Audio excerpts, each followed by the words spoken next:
Балалар, бесін асымызға сүт пен печенье. Астарыңыз дәмді болсын.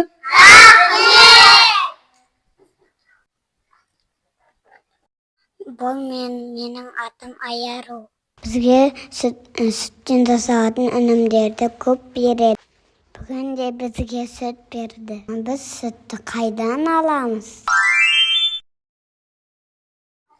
Апай, біз сүтті қайдан аламыз? Аяру, біз сүтті негізі төрт түлік малдан алынған сүт зауытына жеткізіліп, ол жерден өңделіп, дүкендерге жеткізіледі. Содан біздерге сол сүттер келеді екен. Апай, бізде сүт зауыты бар ма? Иә, Аяру, Бейнеу, өзіміздің осы Бейнеу ауданында сүт зауыты бар. Сол сүт зауытына барғың келе ме? Біздер апаймен, достарыммен сүт зауытына келдік. Сіздер ма? Әділ сүт зауытына қош келдіңіздер, балалар. Бізде қауіпсіздік ережесіне байланысты осындай ақ халаттарды киюіңіз керек. Мен Бейнеу бөбекжайының тәрбиешісі Нұржамал апай боламын.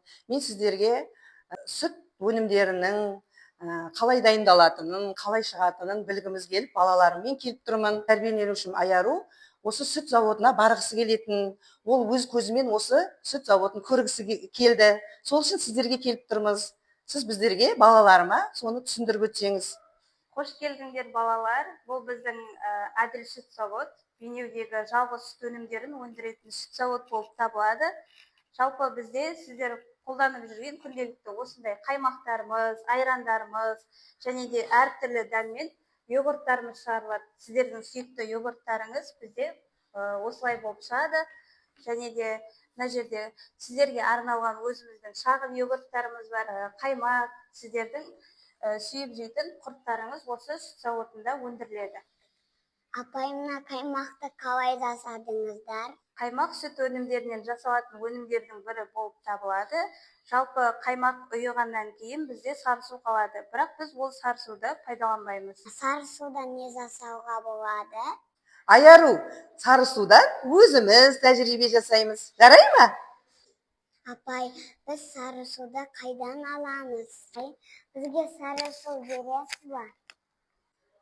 Балалар, бізде қауіпсіздік ережесіне байланысты сіздерді цехқа кіргізе алмаймыз, сондықтан қазір мен өзім сіздерге сарысуды құйып әкеліп беремін, жарай ма?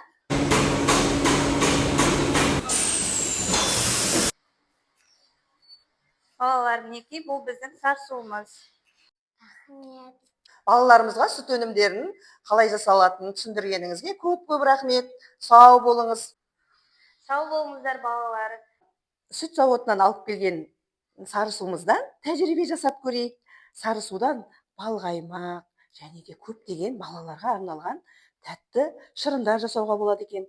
Қане, Аяру, екеуміз жасап көреміз бе? Иә. Мен апаймен бірге сарысудан тәжірибе жасадым. Сарысудан тәтті шырын жасаймыз.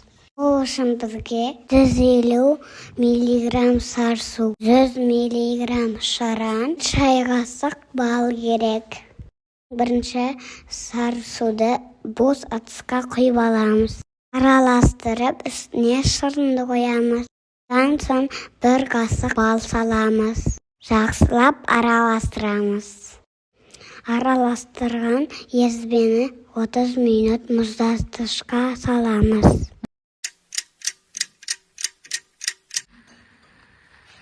Біздің тәтті шайым дайын болыпты.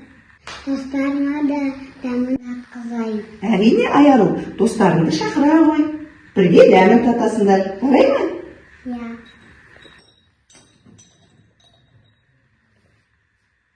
Аяру, сен тәттісіңді жақсыласапсың ғой.